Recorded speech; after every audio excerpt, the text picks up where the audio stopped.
Hello, hello, hello. Welcome back to Judas ASMR. For some of you who may not know me, this is a channel that I love to talk about all things nerdy, being anime, video games, Marvel and DC.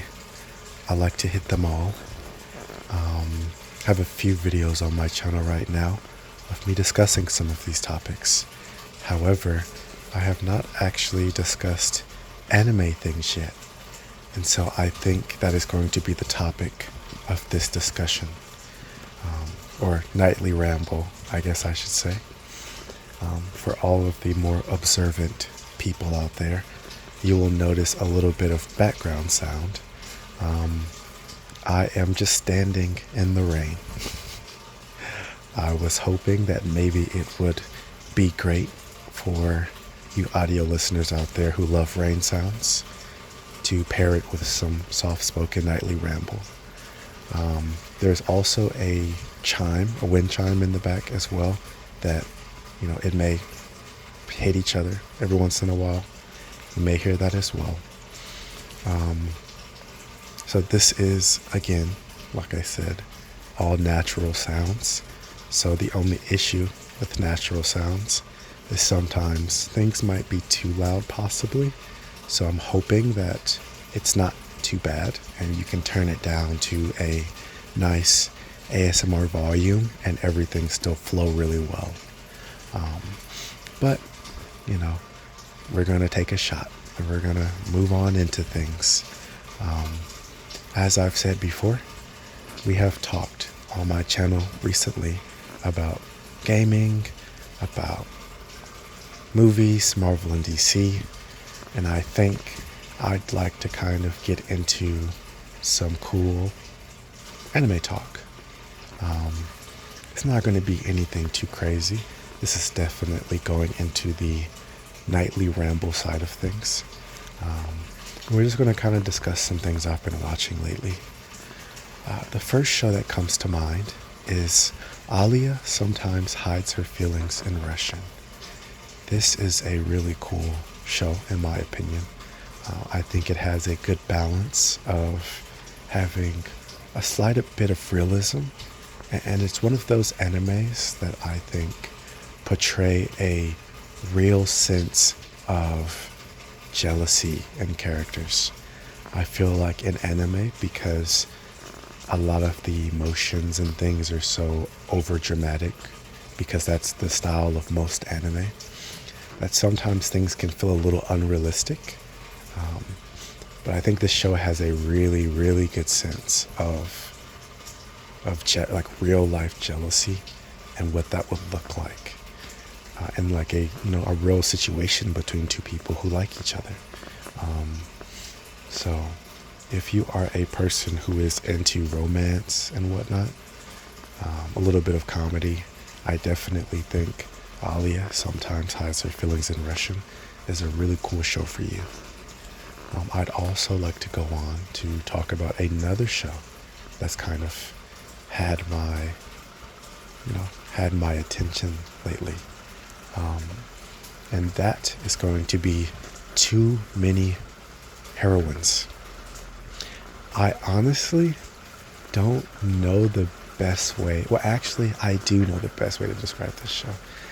Have you ever watched an anime where there's all of these tons of harems, right? And many of you are probably going, oh yeah, you mean like every anime? This is the anti-harem anime. It is about a bunch of girls who all had separate situations of them confessing their love to their person that they really like and all being denied. And so they all come together and create like a losers club around the male MC character. It's such a unique idea for a show. It's also generally just one of the prettiest shows that you will probably watch this season. Definitely in the top 10. I do believe it came out this season. So if you're all about, watching cool new ideas come through anime, come down the pipeline, I would definitely give the show a shot. Too many heroines. Um, Now, this is going to be a show that I hold dearly to my heart. It was one of the first shows that I started watching when I got into anime. And I'm probably going to have a lot to say about it because they're at about season 7 with around 3 movies and a 4th movie coming out. Put in the comments if you can guess what show I'm talking about before I say it. I am speaking about the 7th season of My Hero Academia. My Hero Academia holds a special place in my heart. I think that it is the perfect, loser to hero story. It's a perfect build-up of a character as well as the community that they're a part of, being the class of 1A. A lot of awesome characters. I know a lot of people dropped My Hero Academia towards the middle, kind of around season 3 and 4, maybe even 5. And I honestly think that's fair. I think those middle seasons definitely were slower seasons and had a lot more build up than things happening in like a super strong way. There's the cool wind chime I was talking about. So I definitely understand. However, what I will say is that I think ever since season 6, they have been really picking it up again with just the cool things that are going on in the story, as well as a lot of growth for a lot of the characters.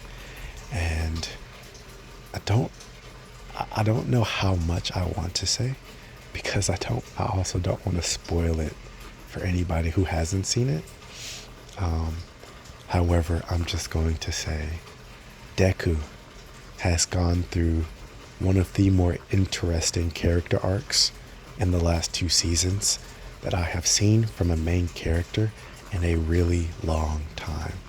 A character arc that, if I had not been spoiled by it because of, Twitter and things like that, because people spoil everything, you dang manga watchers, or you dang manga readers, that's what I meant to say.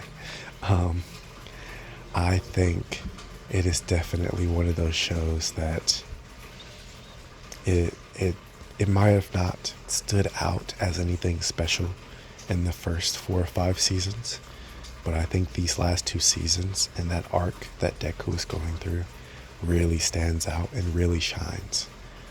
I think it's awesome, and I'm really excited to continue through season 7, as well as watch the movie that is coming out.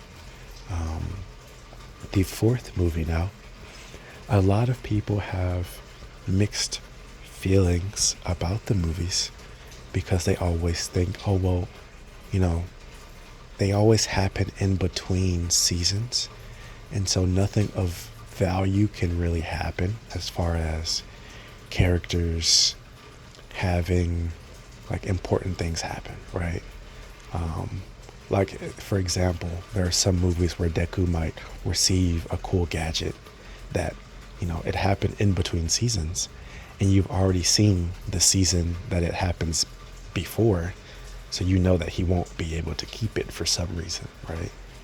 But I get the feeling, but I kind of disagree, only because if we are to use the very first movie, first My Hero Academia movie, you get this huge backstory, and not only backstory, but huge character development between All Might's old partner and that relationship between his partner and his daughter. Like, I thought that was all awesome. And, the obvious answer of, film-sized budget, meaning awesome film animation, makes for some awesome final scenes, awesome fight scenes. It's just a lot of fun to see a show, especially when you're a big fan of the show. It's a lot of fun to see the show that you like kind of sprout its wings a little bit and kind of flex a little bit. because it has that movie budget to really show you what this could look like with the best budget possible. So I understand the mindset of not being a fan of anime movies when it comes to any brand, any company, any show. But I definitely think it has its pros as well that I think sometimes people overlook.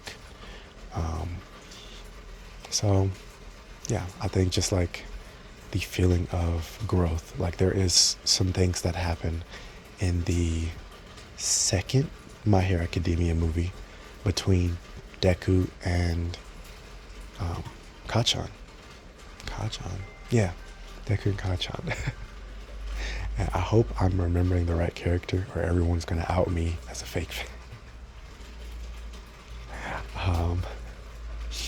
And so there's some really cool things that happen between them.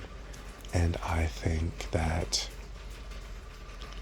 you wouldn't get those type of situations if it wasn't for those movies, right? I'm speaking of Bakugo, by the way. Deku and Bakugo. I feel like, is Kachan his real name? Oh my gosh, everyone's gonna out me now. I'm gonna have all the fake fans in the comments now. But you guys knew what I was talking about. I'm so used to his dumb name of like Murder Fire God or whatever that sometimes I blank on like his like real name. But yeah, very cool things that happened, in my opinion, at the end of the second movie. If you've seen it, you'll know what I'm talking about. Things that you would never see happen in the real show because they are more so trying to follow the manga. So that's kind of my opinion, not only about My Hero Academia, but also about anime movies in general. So I honestly am really digging the vibe of the Outside in the Rain video. Again, I really hope that you guys are able to put it at a volume that the rain and the wind chimes themselves aren't too loud, but you can still hear me comfortably. So, we're very much just kind of going for it and seeing what happens. So, and it's really cool as well because the place that I live at the moment, they have this nice little, room kind of outside. I don't know the proper name for it, but it's kind of one of those rooms that it sits outside and it's netting completely surrounding it so you can see through it, but it doesn't let tons of bugs and things inside. And so you could be outside without having to be directly outside, you know what I mean? So it's perfect for this type of video, which is why I ran out here to try to get it. But again, thank you all for tuning in for tonight's nightly ramble number dos, to be exact. And I hope that you guys have a great rest of your night. This has been Judas ASMR, all things nerdy. Hope you guys look forward to the next video, because I sure do.